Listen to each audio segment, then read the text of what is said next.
I really believe in the saying that if you ask, you shall receive. So in today's video, we're gonna learn how to correct this shot from looking this really warm to looking like this in just one click.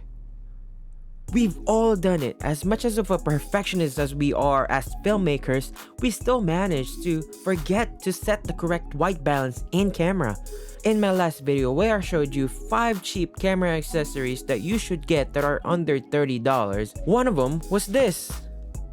And I showed you how you could correct your shot from a really off white balance to correcting it in just one click. But I also said in that video that if any of you ask me how to do it in your editing software, I would make a tutorial. And a lot of you have asked me, and by that I mean one person.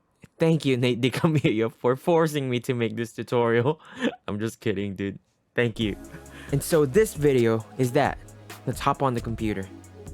Alright, so as you can see, here we are. We have a couple shots that are really warm. The secret here is to really have a clear shot of this gray card that I was talking about in the beginning of every scene. So whenever you change your lighting, try and just hold up a gray card before you actually do a take. Let's hop on over to the color tab. Here is kind of like a technical version of the Lumetri color in Adobe Premiere. So if you're an Adobe user, this can still apply to you. It's just a matter of finding where that tool is. For me, I prefer using DaVinci Resolve. This is still gonna apply to Adobe Premiere and Final Cut Pro users out there. I'm just gonna go ahead and find a shot where I see the gray card well exposed. Alright, I think that works pretty well. I would recommend if you're in Adobe Premiere Pro, make an adjustment layer and apply that correction onto that instead of your actual footage, just so you can mess around with it after the fact and you can actually apply the same kind of correction to all of the clips that has the same scene and lighting. For DaVinci Resolve users, just make a new node, a separate node for that white balance correction, and then go onto the bottom left under your primary wheels.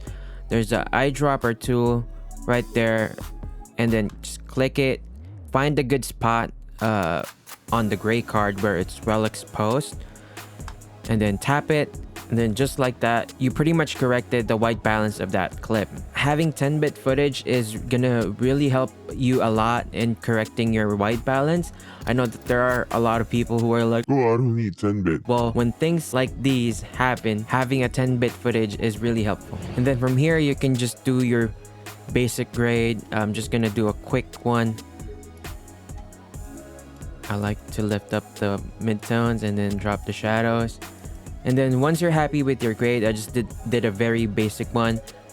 In order to apply that to the other clips, what you would do for DaVinci is you tap here, you hold control and highlight all the clips that you want, right click on the clip that you color corrected and graded, and then just hit apply grade, and it's just gonna take a while. After that, you have yourself a very color corrected white balance in just one click, essentially. And if you're in Adobe Premiere, you're pretty much gonna do the same thing, but remember in the beginning I told you to apply that correction on an adjustment layer, and just use that adjustment layer and drag it on top of that other clip that you want to color correct, and boom.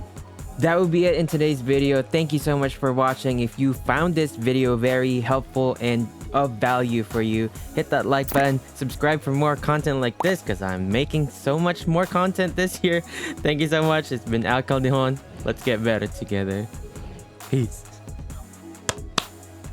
Before we go, actually, let's read some comments.